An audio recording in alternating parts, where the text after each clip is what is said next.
Man, with all this stuff. All right, here we go again. Hi there. Welcome, everybody, to Cast Iron Wednesday, a YouTube tradition among many cooking channels that's been going for at least the past few years.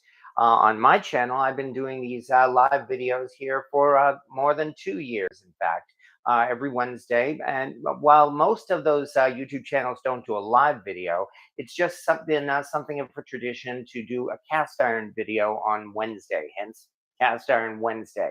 And yeah, I know.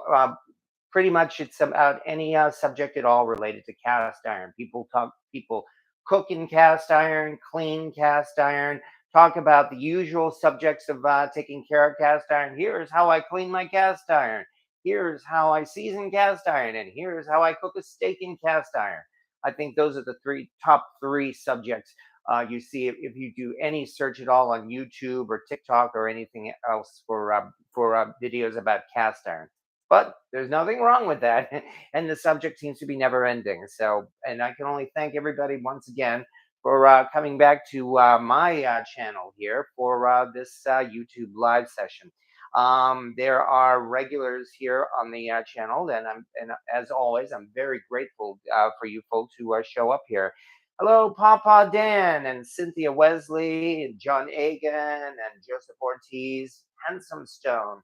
What did I buy? I got a tripod stand. Well, that's not bad. I mean, after all, it is 3 days after Christmas. So obviously, the subject on everybody's mind here tonight is just that what we did for Christmas, whether or not it was receiving cast iron or giving cast iron or cooking cast iron. Pretty much, I'm sure cast iron had something to do with your Christmas. Whether you're at the point where I am, where I did a little short video a couple of days ago mentioning how if you've reached the point where your family and friends say no more cast iron this Christmas, because you've already plied us with more than enough cast iron than we can ever use, then you might have cast ironitis. And yet I say that even though I once again gave some cast iron to my friends this past Christmas, specifically my good friends in New York, Panic and Anthony. I gave them those extras of those Star Wars cast iron skillets, and I went and I showed it to them, and I said, I realized it's like you folks here have become groupies of a few of the local bands in this area, and there I guess is a plug. There's two bands that they really like following, and if you look up Rubik's Cube. You will be able to see what kind of music they follow. But anyway, because you folks have become musical groupies, I figured why not pass these on to the band members. It's like I have to get rid of some cast iron, so I'm thinking give it to them, and they can pass it on to the bands that they hang out with. However, they seem to like those Star Wars pans, and they kept them for themselves. Great. So yeah, yet again, we've got cast iron for Christmas, and I'm sure a lot of you folks have been lucky enough, or at least I hope so. When the cast iron is stacked on the floor and you walk into it, well, I'm going to have to remember that one. But yeah, I'm sure a lot of you folks have been lucky enough to get some cast iron for Christmas. At least I hope so. And feel free to mention it. I mean, tell us all what you got for Christmas. I mean, it's not just. I'm hoping that the subject tonight is what we got for Christmas, not me. I mean, yeah, I know this is my channel, but please share and mention stuff that you got for Christmas. In my case, I was surprised and flattered that my brother decided to give me the Lodge casserole pan. That is that 9 by 13 inch rectangular cast iron pan that Lodge started producing only within like the last few years or so. I mean, the 9 by 13 pan, of course, is one of those essential items that everybody has at least one in their kitchen. But now I have one in cast iron. Correction, I have two in cast iron. For good grief, the past decade or so, I have had an enameled cast iron casserole pan, which I've gotten a fair amount of use out of. I mean, it's among other things, it's the best lasagna baking pan that I know of. And so, in fact, I'm going to have to make it a challenge. And now that I have a bare cast iron casserole pan, I'm going to have to make a lasagna in it. But for tonight, um, because I had this, I figured I would actually use this new cast iron pan and roast a turkey breast, which in fact is coming along very nicely. Here we are, as you can see. According to the meter here, we've got only 20 minutes to go, so I'll be able to take this out of the oven in only, well, just that, 26 minutes.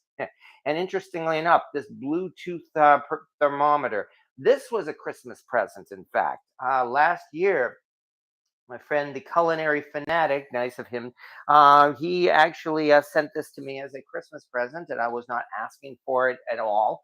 So again, I've gotten a fair amount of use out of it because it's really useful. I will be honest and say this: a Bluetooth cooking probe thermometer can be useful. Um, I'm not sure if you would call it an absolutely essential item to have in your kitchen. You know what is an essential item? A cooking thermometer of any kind, whether it's Bluetooth or a or an instant read thermometer or a good old probe thermometer with a wire.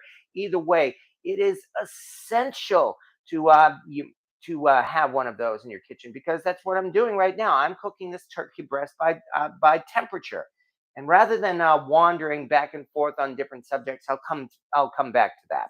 Anyway, as I was saying, yeah, so I've got the Lodge cast iron casserole pan. Let's turn on the oven light here and let's take a look right now. Get a little preview of that. Get to take everybody on another roller coaster ride with the camera here. But there it is. That is the again the Lodge casserole pan, and that is a turkey breast roasting there. Uh, Also in that pan are two trivets. I put those trivets on each side of the turkey breast to hold it up because it is just a turkey breast. It is not a full size turkey.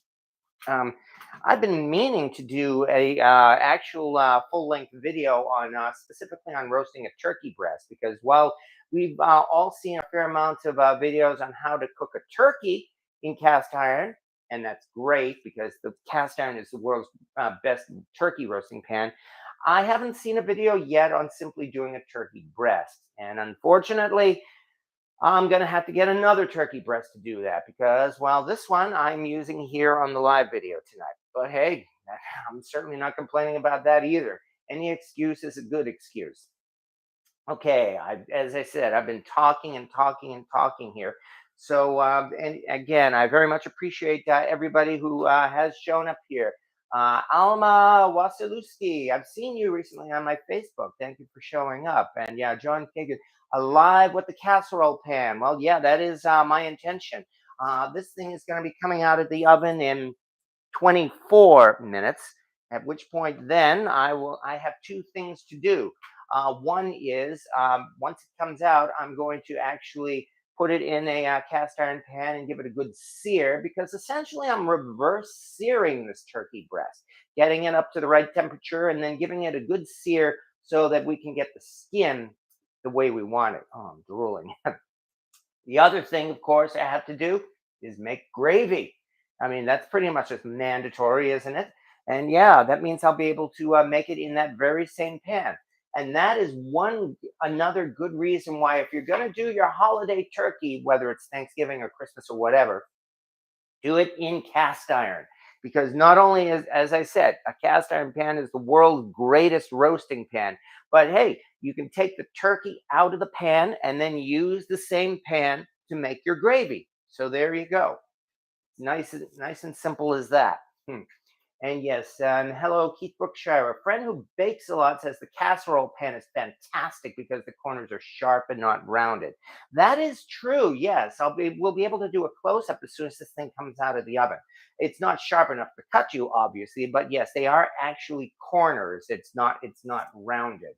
Rounded can be nice. I mean, my enameled casserole pan has rounded corners, and there's a good advantage to that too. I'm hoping that means it's less likely to crack it. But again, this is a bare iron pan, so that's less not to worry. Val's Black Cat Rules. I've been using my cast iron pizza stone for biscuits. Yes, exactly. So perfect. I mean, yeah, essentially, even though it was sold as a pizza pan, what you've got there is a cast iron baking sheet, a nice big round one too, where you can make, as you can see, all kinds of things. You can make biscuits, you can make cookies, you can make pizza, of course, but I mean, pretty much anything that you want to cook, say, in a typical sheet pan, you could cook in that cast iron pizza pan. So why not? And Goose Hunter, no actual cast iron, but did get a cool sous vide machine and a vacuum sealer. So I get to use my cast iron to sear up my sous vide cooked meals. Oh, there you go. Yeah, I've seen a whole bunch of that. People are singing the praises of sous vide to the heavens because you have absolute temperature control, or probably about as absolute as you can get, in that you can cook it pretty much to the exact degree. It's very slow cooking, but apparently it gives you an incredible degree of accuracy. Me, I still do not want the sous vide, largely because I live by myself, and it would just be one more item in my kitchen to have to. I would have to find a use for, along with my cast iron collection. So I'm quite satisfied right now in that I have, even though I am using that thermometer to cook that turkey breast, I have not yet seen a need for the absolute temperature control that you can get with a sous vide. I'm sure there are a lot of people, you will probably get a ton of use out of that sous vide though, and so congratulations on getting it. Yes, and let's see, what else do we go. Val's Black Cat's Rule: biscuits go in the cold pizza pan and then into the oven. Well, maybe you could answer that, Val. I mean, it sounds right. Make a pan of dressing. Well, yeah, I mean, definitely dressing. I can make dressing in the casserole pan. One of my next things, of course, is to do a nice big shepherd's pie, or even a full-size pot pie. Both of those sound pretty tempting now that I think of it. Oh man, so many projects to do. Let me see what else. Got really sucked Friday and Saturday. Couldn't get out at all. Yeah, I know the feeling, Val. I pretty much spent my entire holiday weekend indoors as well, but well, we knew it was coming, and it could have been a lot worse too. We could live in Buffalo for one thing.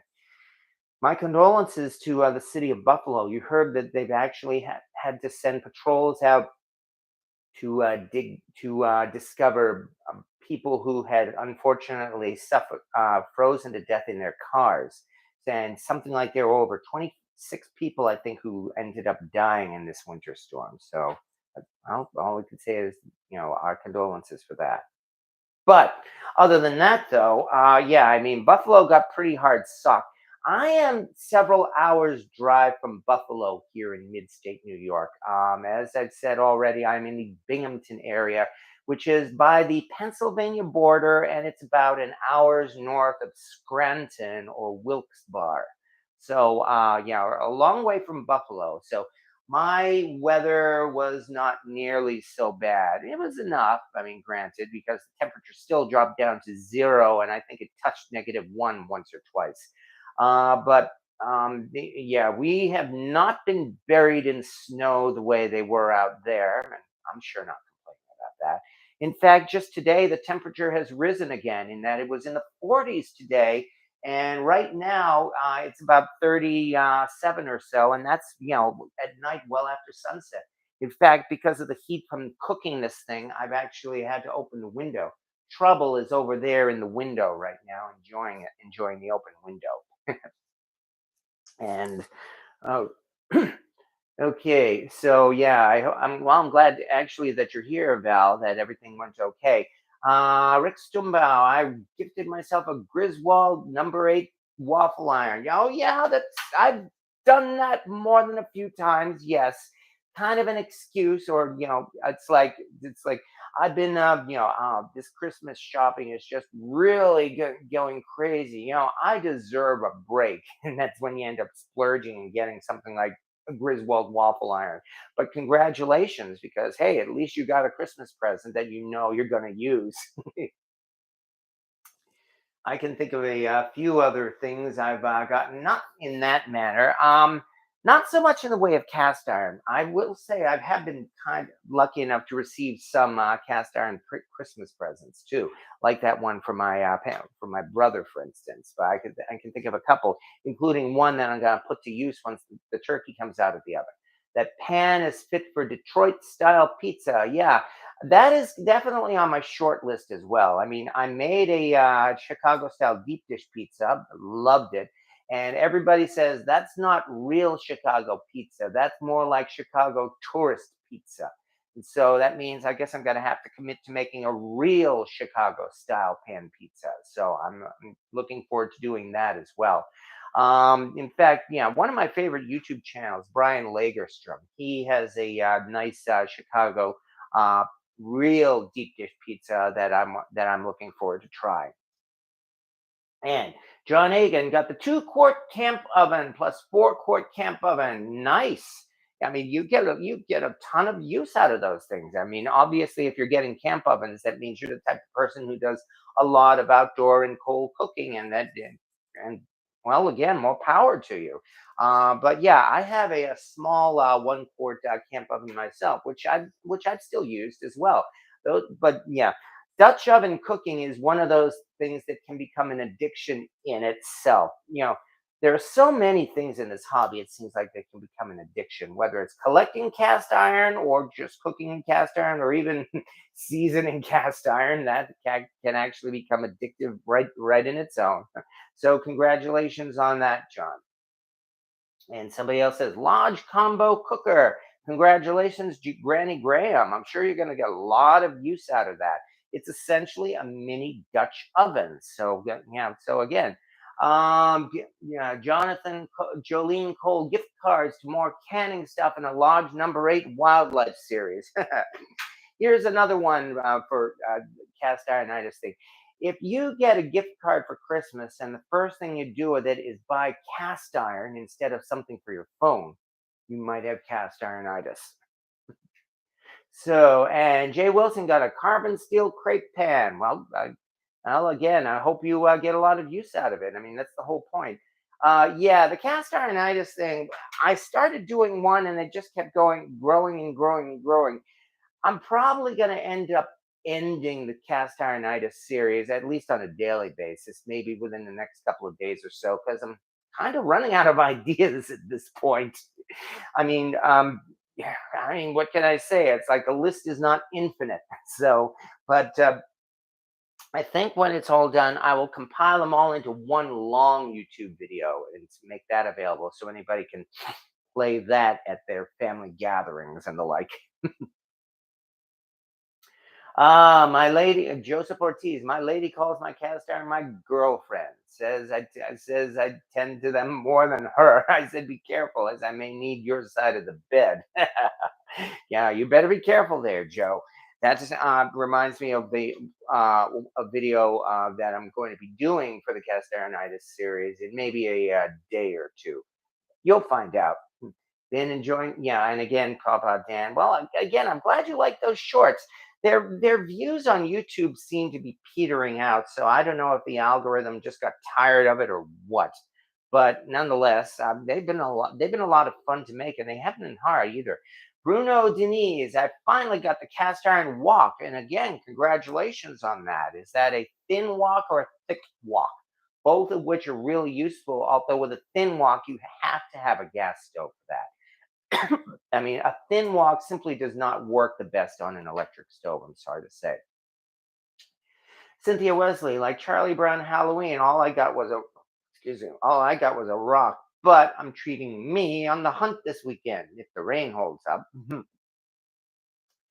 Paul Carter, I got a number 6 favorite.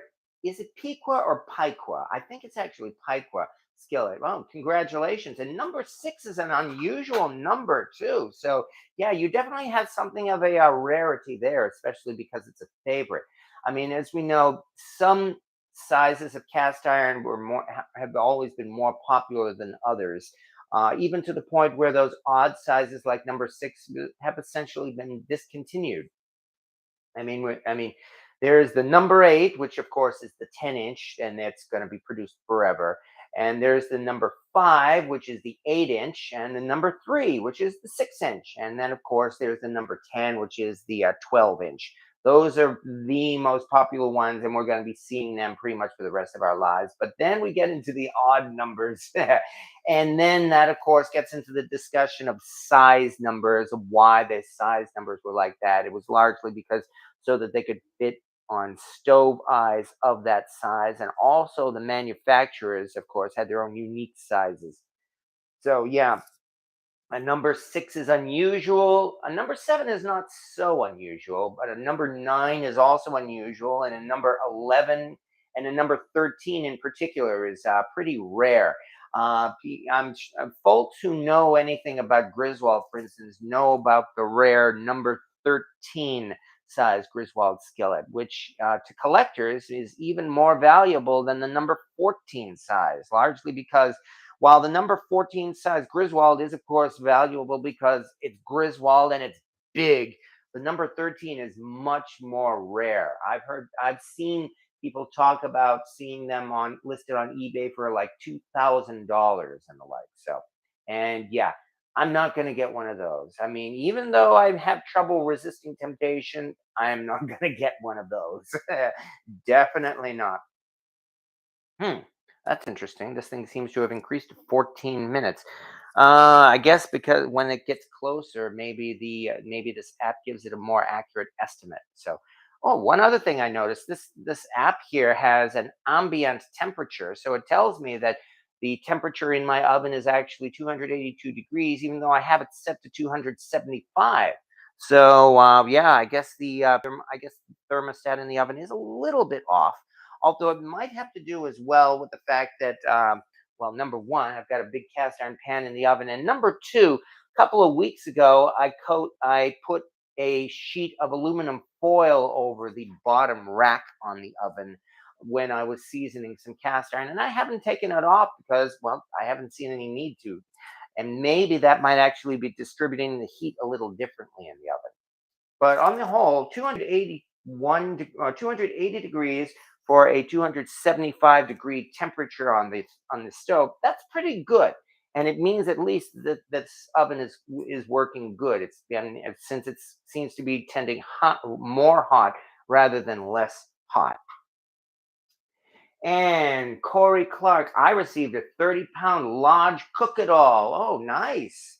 And the best of luck to you on using that. I have to be honest, I've seen some varied reviews of that. On one hand, again, the culinary fanatic, he loves his Cook It All. He gets a lot of use out of that. On the other hand, I'm really not trying to diss this, but to be fair, you can find some negative reviews of the Cook It All on YouTube as well. And especially because I don't like saying negative stuff, I'll probably just leave it at that. Family has me worried, Papa Dan. Do they know something about my health that I don't know? Best Christmas gifts that they ever got me. I was expecting underwear again. Now, well, with any luck, hopefully it's because of your participation on places like this. People read the comments and they know a little bit more about you and what you want.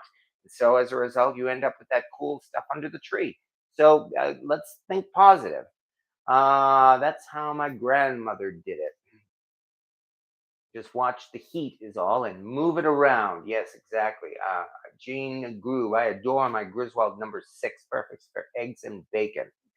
The wok I got is much thinner than the Lodge wok. It resembles the stove's wok design, but I do have only gas stove here. Well, that's good then. As I said, you need a gas stove, as I found out, if you really want to get a good wok. And in fact, I may have to get myself a thin cast iron wok or even a carbon steel wok for precisely that reason. Granted, all of my wok cooking has been in the thick Lodge cast iron wok. So really, thin wok cooking is a skill that, well, I still have to learn. And are you the main cook at home? Oh no, that's Pawpaw you're talking about. Anybody have experience using cast iron for cooking on a wood burning stove? I'm wondering if you use a trivet with or without feet. Well, the drawback of cooking on a wood burning stove, of course, is that the heat could be uneven. That, of course, means you have to stack the wood or coals if you're using coals in the right manner so that you don't get hot spots. I mean, that's one reason why there are vintage cast iron pans that are still warped. In that wood burning stove, they still managed to get the temperature. They piled the wood up too high, and it ended up getting too hot, and it damaged the cast iron and probably the stove as well. So I have very little experience in seeing wood burning. I mean, vintage wood burning stoves. That is. So I know next to nothing about them, other than that it might be interesting to see a wood burning stove that's actually warped. I mean, granted, it's fire damage, but that might be interesting nonetheless. Okay, Papa got laptop and cast iron. And Papa Dan got a cast iron casserole pan. Nice. And a number 5 bush bean skillet. And Jerry Knox found it buried in a pile of old iron. Oh, let's see what you found, Jerry Knox. I kind of missed that one. There it is. Love your name. No, that's not it. Wyoming Yeti dusted off snow and fired up the old Weber charcoal grill. I have yet to thaw him out occasionally. I have to thaw him out occasionally. My kids got me a laptop. Okay, well that's good. Well, as I said, you made out like a bandit this year, Papa. I'd say really the best thing to do is enjoy it. Jerry Knox, I got some new iron. It's Martin Stove and Range number 7. Wow, nice. You've got somebody in your family, whether it's your wife or kids or someone who knows you and knows a little bit about vintage iron. So congratulations. I hope they didn't pay through the nose for it. Randy, they sell for $120. Not too bad for all the things you can cook in it. Oh, I guess you're talking about the cook it all.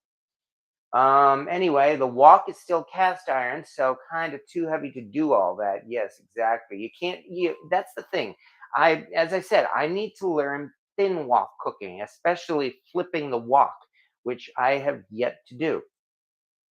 But we will but well, again, I have plenty of time. I will get around to learning that eventually. Probably the best I could say. Oh, good. Meanwhile, here we've got 1 minute and 30 seconds before this comes out of the oven. So, two things. One is I'm actually going to turn on the burner and start with another Christmas present I received several years ago, the Finex skillet. And let's turn on the burner. Oops, careful. Let's turn on the burner and start heating this thing up. There we go. Because, as I said, I'm going to sear that turkey breast. The other thing is that means I need to clear off this workspace here. Stuff that I wanted to show everybody, such as the label for the casserole, or a couple of other Christmas presents I'd received over the years. And, oh, yeah, in fact, here we go. Here is my chance. Let's do this. My chance to show off another Christmas present I received this year. Oven mitts. Finally, I've got these are like these Cuisinart silicone oven mitts here. So I'm looking forward to taking this thing out of the oven and for once not burning myself on it. So that's interesting. It's Is this thing increasing? Did I miss the notice? 25, 26, because now this seems to have increased the time. Am I doing this right? Oh, okay, there we are. It says 9 minutes to go. Okay. All right. I'm still getting used to this app. Well, actually, if it's still 9 minutes to go, then I thought that thing was all ready. Okay. Well, all we can do is keep waiting, although now it says 8 minutes. But nonetheless, yeah, I haven't gotten really a lot of cast iron for Christmas over the years. I've received a fair amount as gifts in general, and again, I didn't ask and didn't deserve that, but there are some things that I know that I received. As I mentioned already, I received several years ago. Folks may know the Finex cast iron skillet here, this Finex number 12, which was a Christmas present back in 2014, in fact. So, good grief. I've actually had this thing for 8 years now. This was its eighth anniversary in my kitchen this just a couple of days ago. And on the other hand, over here is another item that I received on Christmas about 3 or 4 years ago. And this one I'm really proud to own, the BSR Handy Dan cornstick pan. So there we go. I can finally show off a piece of vintage. Although, can you really call this vintage? It is from the 1980s, granted, and it's from a company that is no longer in business. So, even though it's only about 35 or less years old, I suppose you may be able to start calling this vintage. I can also call it heavy. Boy, this thing is thick. And let's see, what do we say here? Katie Brand. I've been using a laser temp taker to monitor the surface and food temp and foil between the stove surface and pot, but I didn't think about uneven heat damaging the pot. Will a trivet prevent that? Mm, I'm not sure about a trivet, but on the other hand, they do have heat diffusers that are meant especially just that, to distribute the heat more evenly. But I'm sorry to say I'm not an expert on wood burning stoves. However, this would have to be a very popular subject. On one hand, I mean, granted, if you stack your wood and your coals properly, chances are then you would should get some pretty even heating. Of course, over the years, a lot of people simply didn't do that, and that's why you ended up with hot spots. And call it collectible. I got a Griswold number 4 large logo. Wow, that's impressive. I mean, remember what I mentioned about size numbers being rare? Yeah, the number 4 large logo Griswold is one of those things that they price in the stratosphere at antique malls. You can probably see it going for like $100 and more on eBay. No, I'm not saying I want to buy it. I'm just saying that I'm sure you've seen that listing there. So yeah, that was quite a present. And congratulations on that. A number 5 slant logo. Wow. And a number 8 large logo. Boy, you've got yourself quite a collection, and congratulations. How did the fruitcake turn out? Well, I posted both of those as videos. You can see it on my YouTube channel. I premiered the fruitcake the day after Christmas because I had to get the video done. But it turned out very well, and I have no idea how I'm going to finish all that because yeah, that is one heavy alcoholic fruitcake. So, but I will. I guess all I can do is try to foist it off on my family and friends. But yeah, the fruitcake turned out well, and so did the other one, the poor man's fruitcake. As I said, both of those I have videos on my YouTube channel. Take a look at them, and I'm hoping that you find them appealing enough that you may want to try it yourself. Um, yeah, I cook on a vintage Gene Groove. I cook on a vintage. Oh, I just got the notice here. 5 minutes to go. Finally, and for real this time. Um, Gene Groove. I cook on a vintage wood stove at camp. A cook has to always keep an eye on the food in the pan, which sounds obvious. Moving the cast iron around to get the perfect simmer is important. Yeah, that's what I mean. That's yet another skill that is best acquired through use. Oven cycle, says Clico. Yours sounds very tight. Well, I hope so. If the oven is well calibrated and set to 350 degrees, for example, the element may stay on till temperature hits 370 degrees and switch off and switch back on when it dips to 330 degrees. Yes, because that's just it. This is a gas stove. And really, I mean, while it's got a good temperature. This stove here does seem to have some good temperature control because it's still staying around 280 degrees. But I mean, again, gas is, of course, does not have the exact temperature control that you might get with a sous vide, for instance. But on the other hand, as I said, a lot of this, I don't need this exact temperature control. So it's so hard to say. Um, okay, I cook on a vintage. Oh no, I said that one already. So, like a treasure, Terry, Sean Caldwell. I'll pop up out of the way. I have a large pineapple pan. Nice. I have seen the pineapple pan, yes, and that is definitely. I think my best word for it would be an oddity. Of course, I'm hardly one to talk because this Halloween I splurged and got the large skull cake pan. So I know how that is. Did you get your gas bill figured out? I have not heard a word from the gas company. I have got to call them tomorrow and ask if they finally got around to reading my meter. I'm betting they'll say no because of all the bad weather we had in the last week. But well, I'll just give them a call and bug them because I do not want to be socked with a bill like that. Alma Wasilewski, you made the apple pie. How did it turn out? That's the important question. How did the pie turn out? I hope it turned out well. Actually, I think you posted it too. So I guess that answers that. I guess it did turn out well. I hope you liked it. I love Asian style food, Bruno Denise. Gonna use that big baby a lot.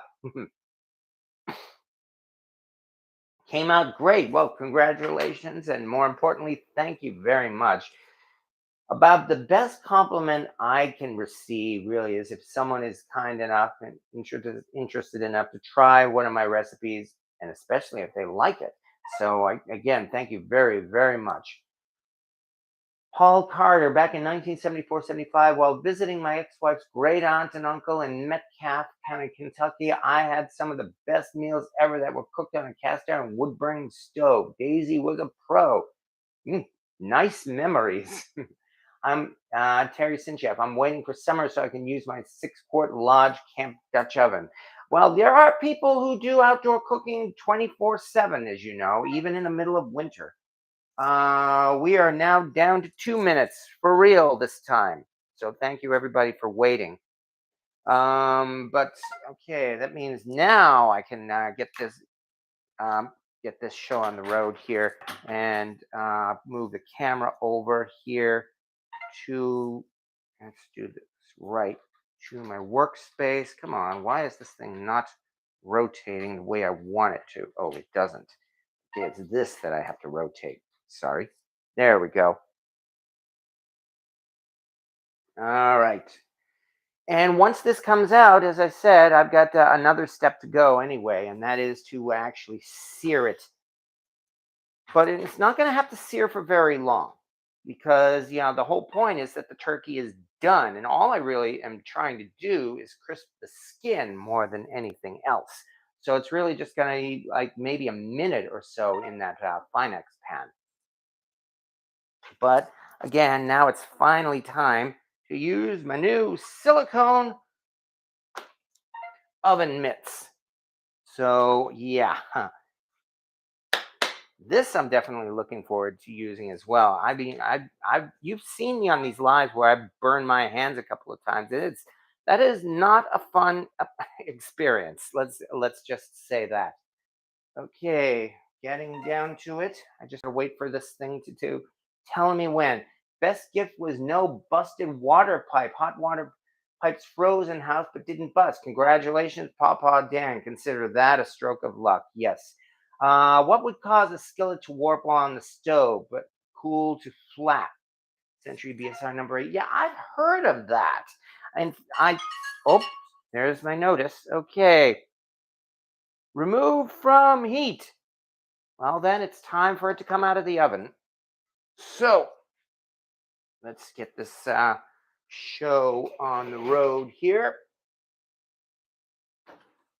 And here it is. Do this carefully because I still don't want this thing to tip over. But here we go. Actually, let's turn it around for you, folks. There we are. Not a bad start, I think. Now I get to close the oven and turn it off. And like I said, this is not done yet. So the skin has not yet been fully cooked, although it's definitely cooked underneath. There we go. So yeah, here we are. Got myself a turkey breast here in the Lodge casserole pan. So now let's look at around here. Actually, it looks like, I have to say this thing does actually have rounded corners, not sharp corners. So I guess it was not entirely accurate about that, but they're definitely corners though. In fact, I'm wondering if it's going to be more difficult to make gravy because of this. And it also has these newfangled handles that Lodge has been putting on their bakeware series in particular. It's a good 9 by 13 pan. And as I mentioned, the turkey breast here, it was pretty much a no brainer. I did brine this turkey breast for a couple of days. But in addition, I just felt like once I rinsed it off, all I did was give it a simple coating of adobo and sazon. So nothing too difficult about that, and it's been roasting. Like I said already, I have a couple of trivets in the pan to help hold up that turkey breast so that it doesn't fall down. Um, once this is all cleaned off, I'll be able to get a photo of the bottom. But right now, this thing is still way too hot, and Trouble is busy with his scratching pad. However, now that we've done that, says resting right now, and it says 10 minutes. Although I'm a little dubious about that because the temperature here shows like it's only at 163 degrees. I mean, almost 165. And besides, I've got one thing I need to do.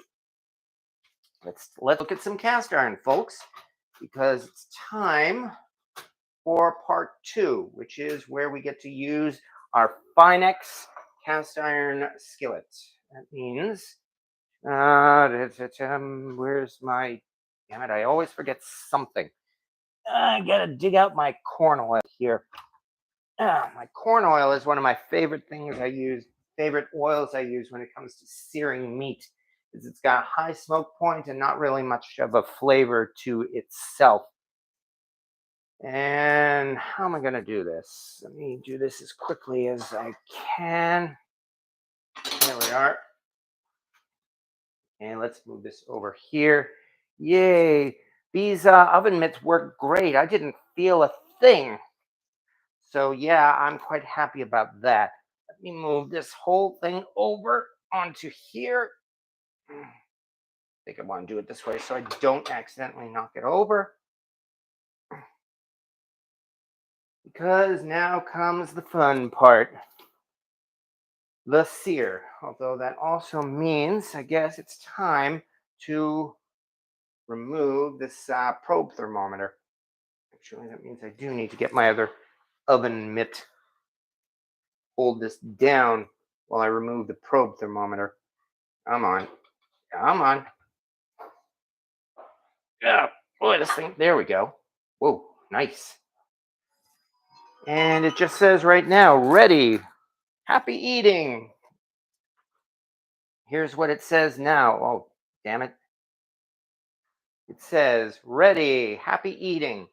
However, as I said, this is only going to take about a minute or so. Let me see if I have what I need to have. A nice big set of tongs and nuts. I should have prepared this part in advance so I can quickly dig out a big spatula. And that would be this one right here. Okay, good. Now I think we're ready. So, this part's not going to take long. Just a little bit of corn oil.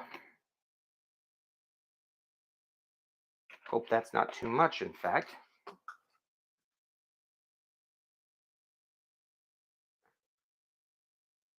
Whirl it around in the pan. Get this corn oil nice and hot.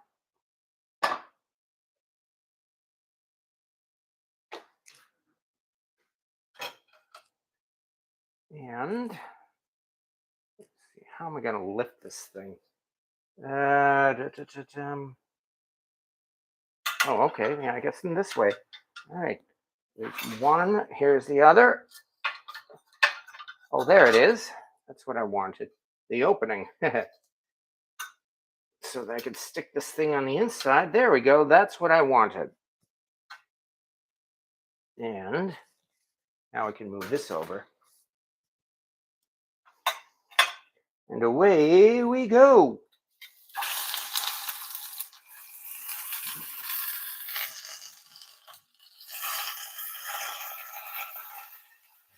Uh-oh, better turn on the fan.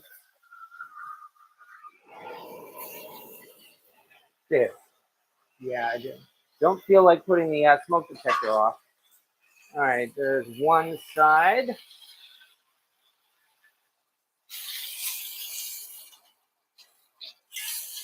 Come on.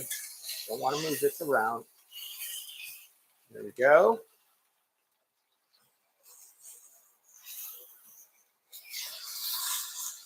This. Check that out. Charred.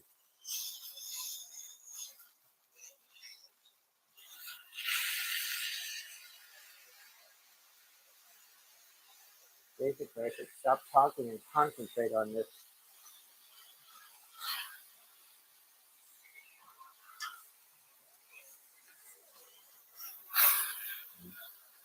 Be careful. And that is about all we need. Yeah. There we go. That didn't take long at all. Let me move this over here again. Put this out of the way. My presentation skills are terrible, as you can see. And now, at last, you can turn this off too.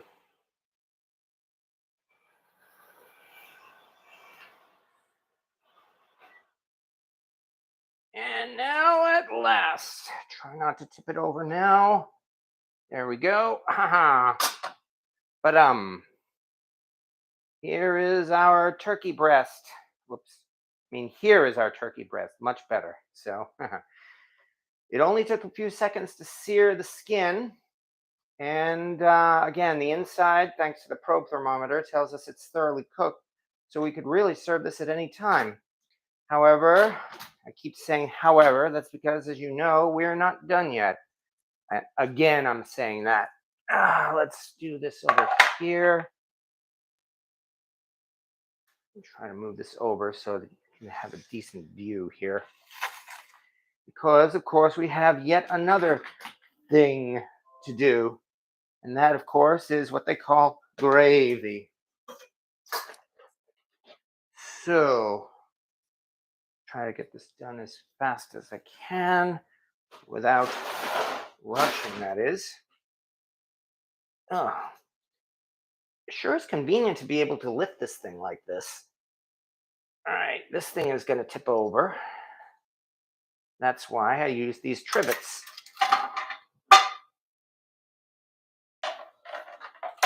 There's one. Lean this up against this trivet, or try to. And here's the other. Let's see if I can do this right. There we go. Good enough. Okay. Nice turkey breast. But now we get to return to the stove here. Means I better move this out of the way because all this has been done is displayed tonight. Move this out of the way to cool it off. These things are heavy. Did you know that? And okay, put this back because here are our pan drippings.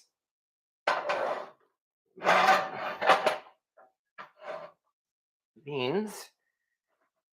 Now comes the gravy. So just turn it on. Maybe a low heat is all that's needed, I think.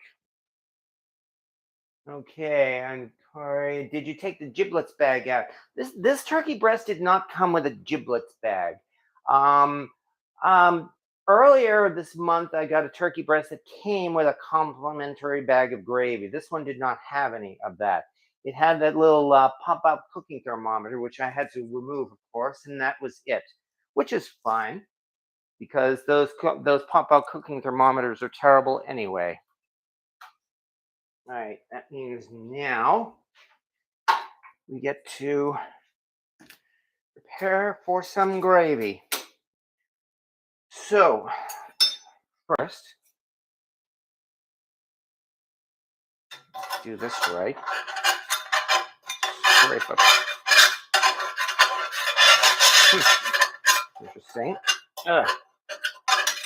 Looks like there's not a lot of liquid here, which is interesting in itself. That means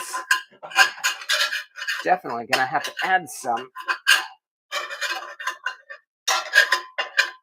Yeah, there's really not a lot of liquid here. Okay, that means before this thing burns, I'd better head to the fridge, grab some butter,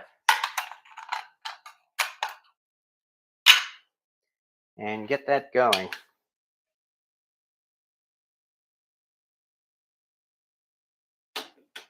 There we go.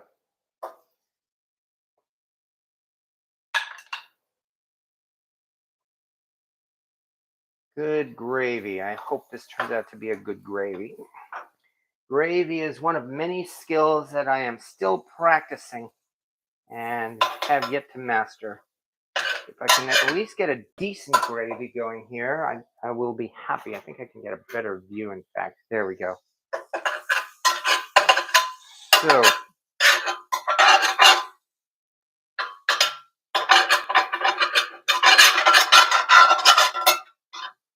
and while I'm sure you can hear this scraping, I can only hope it is not drowning out the microphone. Okay, a little bit here. A little bit there. In a moment, I think I'll be able to switch to a whisk. In fact, I could probably do that right now. There we go, to help scrape up those little bits.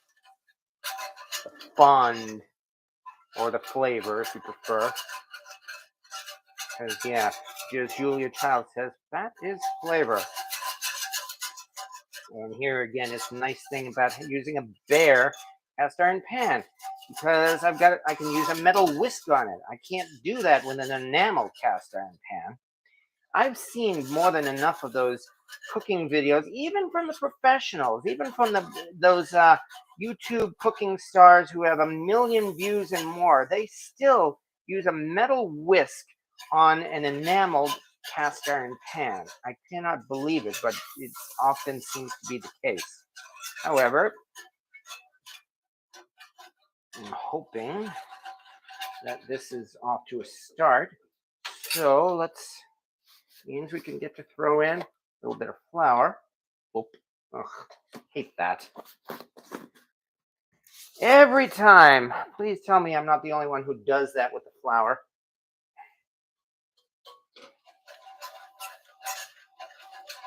In fact, probably not enough flour. I have to be careful not to use too much flour, but I think that's not enough. So let me try that again. Yeah, basically, you can count the mistakes I'm making. I'm sure I'm probably providing you with a good drinking game. Yeah, that's much better. And that's probably enough flour, maybe even more than enough flour. But nonetheless, yay, silicone mitt. There we go. Now I do believe we're starting to get ourselves a woo. That means we get to, I think I can even put the camera a little bit closer yet. So, do this right. There we go. I think this is a pretty good view right now. Don't want to burn this. Gotta keep going. Okay, here's the thing. This is a rectangular pan, and I can see that these parts are getting stuck in the corner, meaning that it's probably better to make your gravy in a round pan. Lesson learned. First thing I do when I use this pan is use it the wrong way. Well, as I said, consider it a lesson learned. I guess I'm showing you how not to use this large casserole pan. Nonetheless, now comes the fun part. Where the heck did I put my chicken broth? Here it is. Ugh, should have had this out before this live started. My bad. Nonetheless, here we go.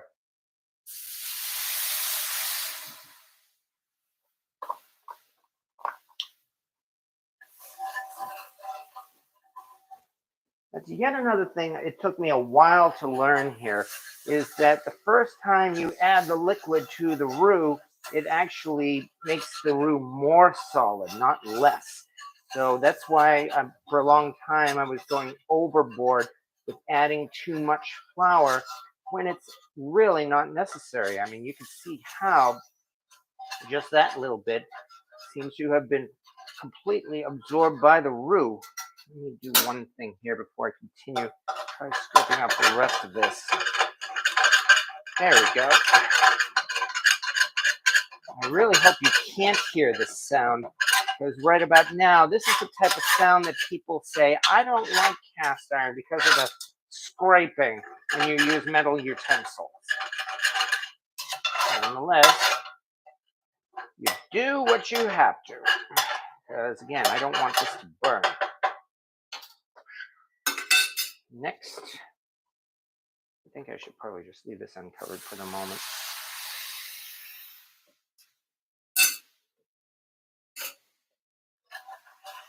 A little bit more. Oh, I'm definitely going to need a lot more liquid. This is just evaporating so fast.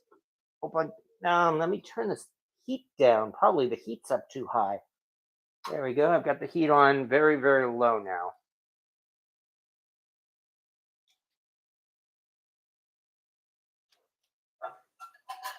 All right. Well, thank you, everybody, for giving me the opportunity to practice gravy once again.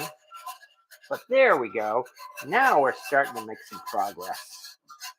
Now it's starting to look a little more like gravy. Oh yeah, and I just remembered.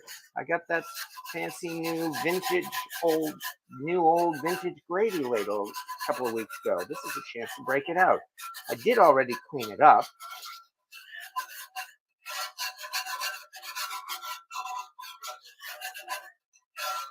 So now we're getting somewhere.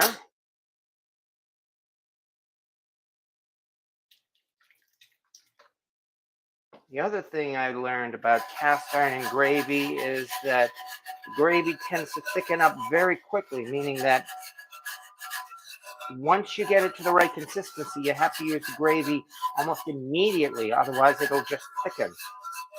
Let's see, this is looking pretty good now.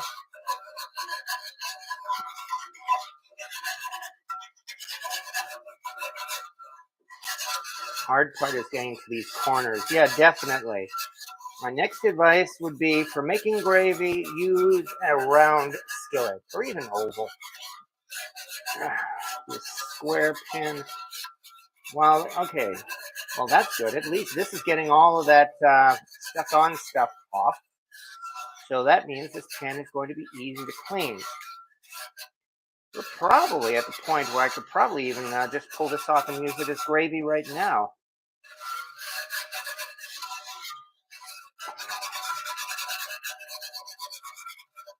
Maybe just a tad more, but not much. Probably more than enough, in fact.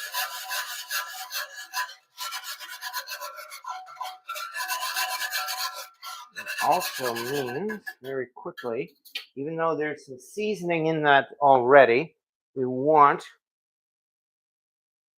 a little bit of salt, a little bit of pepper. Because of the seasoning that I had on the skin, remember it was Szechuan and adobo, I'm not sure if I need to throw in Worcestershire sauce into this. This would probably be a good gravy as it is. And sorry, meanwhile, because I've been concentrating on this, I haven't said much about your comments, and I apologize for that. So pepper, fresh grind. I knew the stuff stuck on would come off when the liquid got in the pan. Yes, exactly. I mean, even though it was really stuck on before, I mean, as you can see, it's come off very nicely. I'm not going to have any trouble pouring this gravy out. So I will repeat, I am an amateur at gravy, like just about everything else. So this is practice for me. Comments are appreciated. And if you have not made gravy, well, I hope this helps. Because as you can see, really not that hard. And best of all, I think the cast iron helps. Let me see what else. I discovered a cooked roux on Chef. Oh yeah, I've heard about this. You know, you bake the roux, and it saves a lot of this trouble. True. On the other hand, like you just said, you cook the roux overnight. This is not taking overnight, that's for sure. I would have to say this is probably done. I better get this out of here, in fact, before it thickens or burns. So, let me dig out another bowl.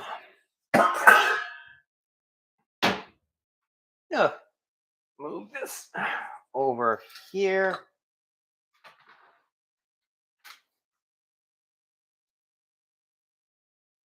All right. So far, so good, I hope. Means. But here's one advantage of using this with a corner. There we go. We've got ourselves some gravy.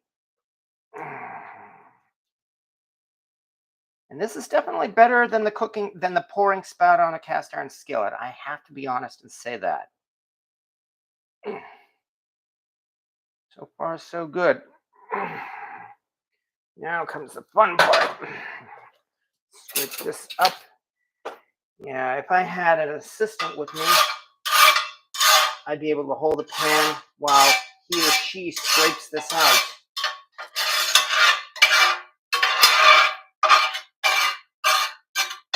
But regardless,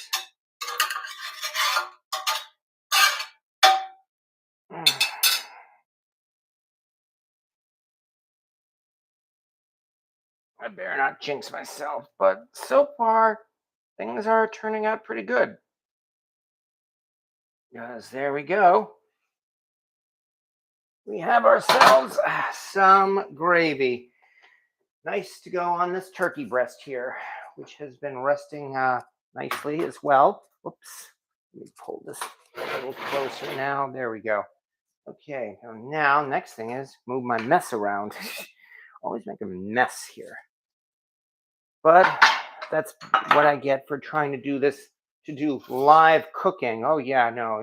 As I've said before, boy, it sure took a work of genius to do a live cooking show. I mean, what could possibly go wrong when you cook live as opposed to anything that goes wrong when you just cook in general? And once again, thank you very much, folks, for coming along and enjoying yourselves. And as I've said enough times, comments are appreciated. Whew. So far, so good. And what do we have here? Okay, let me check a few more comments, and then I think we'll finally be able to actually do some carving on this. Bread to scrape the gravy left in the pan. No, that's not a bad idea. That wouldn't be good with a gas leak. Finex multiple spouts would work equally well for pouring. Yes, I agree. I probably should have, in fact, maybe transferred it all into that Finex and made the gravy in there. But that, as I said, that's the lesson learned. Use use a round pan for making your gravy. Even though the corner of that casserole made a really good pouring spout. Pour out nicely from that pan. The corners are excellent for pouring. Exactly. Please use a wooden spoon. Yeah, I know. Did you add seasoning to your casserole pan or cook the turkey in factory seasoning? I cooked it in factory seasoning. I literally took the label off before well, and gave it a quick rinse, of course, before I cooked in it tonight. So this is done in the factory seasoning. Um, Beyond that, a pinch of milk to mellow the flavor. Well, as you can see, I used the chicken broth instead. For cooking myself for a carry-in luncheon tomorrow, I always go overboard, it seems. Yeah, that's another thing about cooking in cast iron. You always end up with more food than you can handle. But that's the answer there, Papa Dan. I'm using the factory seasoning on this. How are you doing? And the fur babies. Oh, hi, Turner Fowler. Well, doing pretty good, actually. As I mentioned earlier tonight, the worst of the storm did not seem to hit my area of New York. So I'm doing pretty good. And so are Trouble and Miss Mobley. So there we go. That's good. I think I managed to get this thing seared without burning it. So there's a little bit of char on there, and that's about it. So I like how this turned out. Let me show this once again. Nice. It was just a basic turkey breast, Shady Brook, nothing fancy, cooked in the large cast iron casserole pan. So yeah, I am quite happy. Also, this thing has already been resting in the tray for a while, so we could really carve this thing at any time. Terry Sinchef, I made mac and cheese for supper. Cream, Havarti, and extra sharp cheddar in a large enameled cast iron Dutch oven. Nice. Well, yes, they do. It came out beautifully. Oh, yeah. And have you got water? Oh, no, you're talking about somebody else. Sorry, my apologies. Um, Yeah, putty knives make good scrapers. Yes, they do. As long as you don't use them for spreading putty as well. But yeah, Turner Fowler, everything is going good here, and hopefully it'll be that way for at least another couple of weeks. I've got some things going on in Massachusetts, unfortunately, that uh, some pretty serious stuff that I'm going to have to return to Massachusetts for next weekend. Not this weekend, but next weekend. But after that, well, things should be pretty much smooth sailing, at least I hope. But yeah, I'm quite happy with how this turkey breast turned out. So much so that, shoo, oh, this would have been a good Christmas dinner. However, as I mentioned, I was snowed in with the cats, so we enjoyed ourselves, and that's one reason why I had this turkey breast, because I had it out, it was thawed out, and I had to use it, and so as a result, it became fodder for the live tonight. Gee, what a shame. My cake and four ingredient bread came out great. Well, and again, congratulations about it. And while we're doing this, let me see if this thing is still hot. Um, it's kind of hot. I am not burning myself, on the other hand. But here, let's get another look at the large casserole pan as well before we carve the turkey here. Uh, Boy, I mean, no, Lodge is not sponsoring this video and they're not paying me for this. Maybe they should, because what can I say? This is a nice piece of cast iron here. I mean, it's a 9 by 13 inch cast iron pan, which, as anybody knows, is pretty much an essential item for anybody who does any serious cooking at all in the kitchen. It's a great size. As you can see, it was perfect for roasting that turkey breast. Or if you wanted to do a roast chicken or pretty much anything else, of course, you can say that about any cast iron skillet. Essentially, what this is a rectangular skillet. I mean, there's really no way around it. It's a nice big hunk of iron in a rectangular shape. And so the best thing to do is use it and use it often, which I certainly hope to do, meaning that I'm going to have to rotate this all throughout my other collection that I'm also looking to but use regularly, such as the large fish fryer pan, which is not twice the size of this, but considerably larger. Not to mention all of the other Dutch ovens and other skillets. But well, hey, as I said before, that's one reason why I started this channel, so that I have an excuse to use all of those pans. Hmm. Cast iron casserole pans are extremely versatile. Oh, absolutely. As you can see, this is a baking dish, really pretty much like no other. And okay, well, don't worry. I'm before we're done. I think I will share the pleasure of carving this turkey because, yeah, I'm looking forward to this. Okay, that means quickly I have to dig out a plate. Uh, Give me 1 second. Oh yeah, and the funny thing as well is that my cats they really turn their noses up at pretty much any cooked meat. I mean, Trouble goes crazy whenever I take out raw meat and prepare to cook it, but when it comes to cooked meat, generally they turn their noses up on it.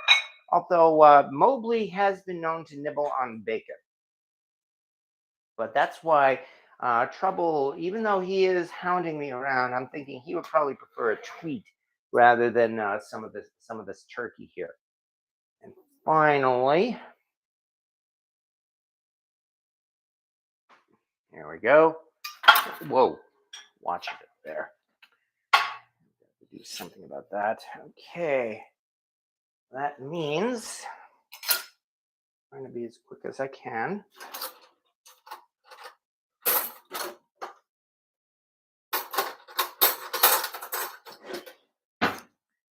It means now it's time for the money shot.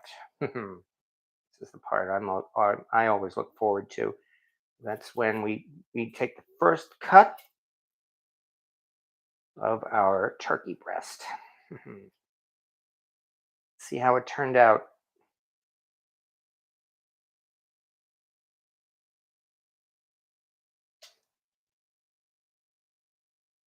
Had trouble.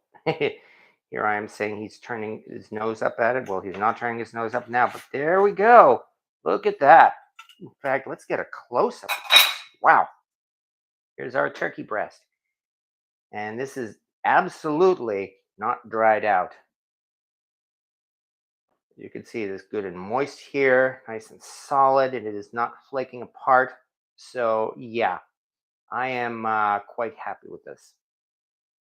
And that's the reason why. Oh man, boy, trouble is crawling up my leg right now. In fact, I had trouble. Um, what was I saying? Oh yeah, in fact, that's another reason why I can only say for yet again. I think I better get them a couple of tweets right now. In fact, um, where was I? Let me dig out the tweets. Oh yeah, that's right, turkey breast. This is why I've been saying I have become a serious convert to cooking by temperature rather than by time. I very much encourage everybody to do that. Oh, he walked away. Good. Okay. And it's that, again, a cooking thermometer is absolutely essential in the kitchen, especially if you're doing something like, say, for instance, a Thanksgiving or Christmas turkey. I mean, obviously, we all want to be sure it comes out perfect. And probably the best way to do this and take out as much of the guesswork as possible is to cook it by temperature. I will repeat that as many times as I need to because simply I feel that if you want a can't fail turkey, probably using a thermometer is the best way to do it. Move this out here. Oh man.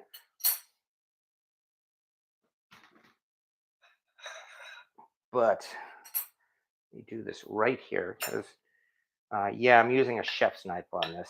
However, there we go. Look at that. The skin just came right off, and look at this meat here that is not flaking apart. I've got to try a piece. I simply have to.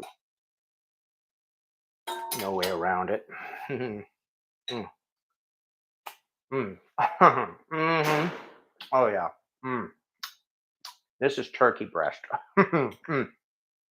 What else can I say? Okay, Trouble, you're climbing up my leg again. See if you like this piece of turkey. And the result? Nope. He is walking away yet again. Told you, they do not go for cooked foods for whatever reason. Oh, wait a second. Is he proving me wrong? Hmm. Oh, he's sniffing at it, and he's decided no. So no, sorry, he's not proving me wrong this time. Which means I had better dig out some tweets. Trouble, Mowgli, Mowgli, Mowgli. She'll be coming. Oh yeah, I heard that upstairs. She is rushing down right now because she loves her tweets. Okay, here, Trouble. Here, have some of this. And Mowgli, Mowgli,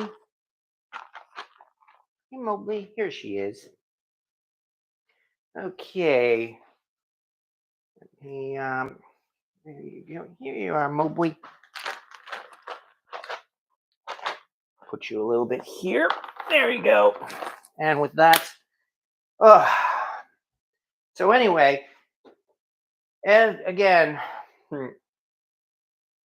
okay, dip a piece in the gravy. Yeah, that's what definitely what I need to do. In fact, here, remember I mentioned this ladle that I found the other day?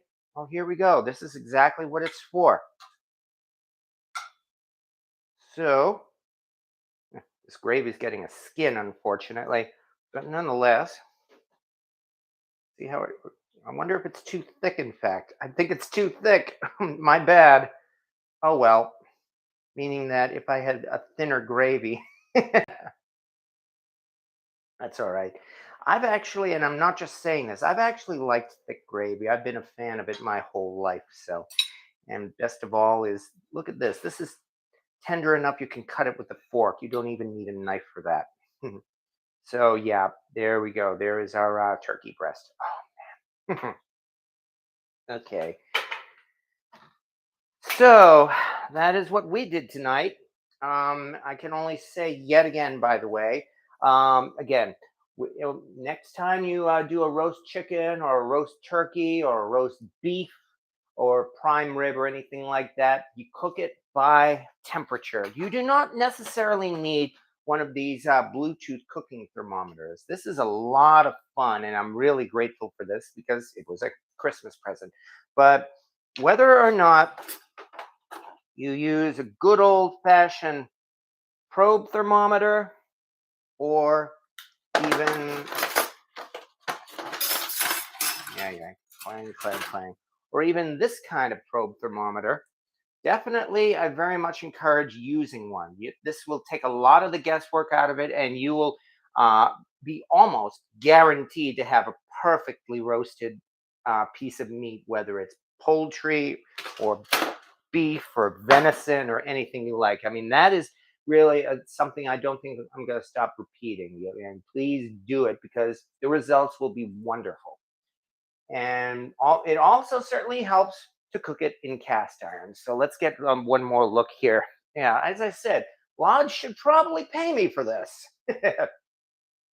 But nonetheless, this is an honest comment on the Lodge casserole pan. This is a nice piece of cast iron. It's heavy. It's not insanely heavy like some pieces of cast iron are either.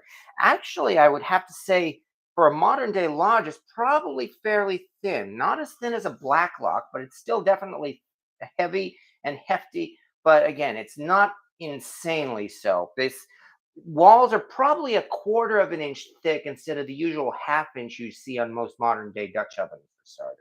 So next up, turkey soup. Oh, definitely.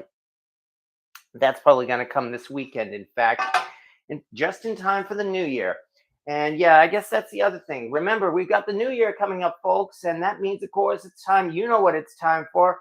Hoppin' John. So get your ham hocks and your black-eyed peas and your collard greens together, and rice, and make yourselves and some cornbread to go along with it. And enjoy your new year because next Wednesday, of course, we will be into a new year. I'm thinking, I know last year on New Year's Eve, I did actually go live and I lasted up until 10 minutes before midnight. And I think that was the right thing because, I mean, folks should celebrate your new year in your way instead of my forcing you to stay here for mine. So maybe I'll do that on Saturday night.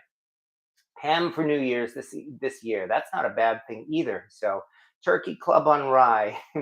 Lodge makes square pans. Looks like an antique. Oh yeah. Well, here's the thing. It's only 3 days after Christmas. You may still be able to get some discounted turkey or even ham at the supermarket right now. So there you go. Whether or not you have it on New Year's, at least that's something to do and something to make your cast iron in. So, but as I said, thank you everybody though. Thank you for being here and thank you for the commentary. And I'm glad to hear that you all folks all had a good Christmas with cast iron or even without cast iron, because well, here's where here's where the sappy part comes in. The important part, of course, is that we're all healthy and we have the ones we love. And there's really nothing else I can say about that because this is just a cooking channel. I'm just a guy with a YouTube channel. I'm not your close relative or husband or confidant or anything like that. But I have a lot of fun doing these live videos. And I say this every week because I mean it every week. It's a lot of fun to me. And it really means a lot for me to be able to entertain you like this because it's as if you're having fun to the point where we still have 115 people here on this live. So thank you very much, everybody, for being here. And thank you. Here we go with the names again, like Val's Black Cats Rule and Corey Clark and Debbie, Joe Brown, Cynthia Wesley, lasagna. Yeah, that is a perfect cast iron lasagna pan, and I will be making a lasagna in that as soon as I can. So, and cast iron fanatic and Rick Stumbow and so many others here. What? Um, and slide on the. Oh, I get it. I get it. Okay. Um, Gunter 45. YouTube Live actually blocked that little comment, and it took me a moment to understand it. But yeah, okay. But nonetheless, thank you everybody for showing up. Yeah, yeah, and thanks to my brother for giving that as a present, and thanks to all of you for being here. So, well, I mean, there's really nothing else I could say but to end with my usual quote because it's still my favorite movie from 2001: A Space Odyssey. See you next Wednesday, folks. Have a good evening.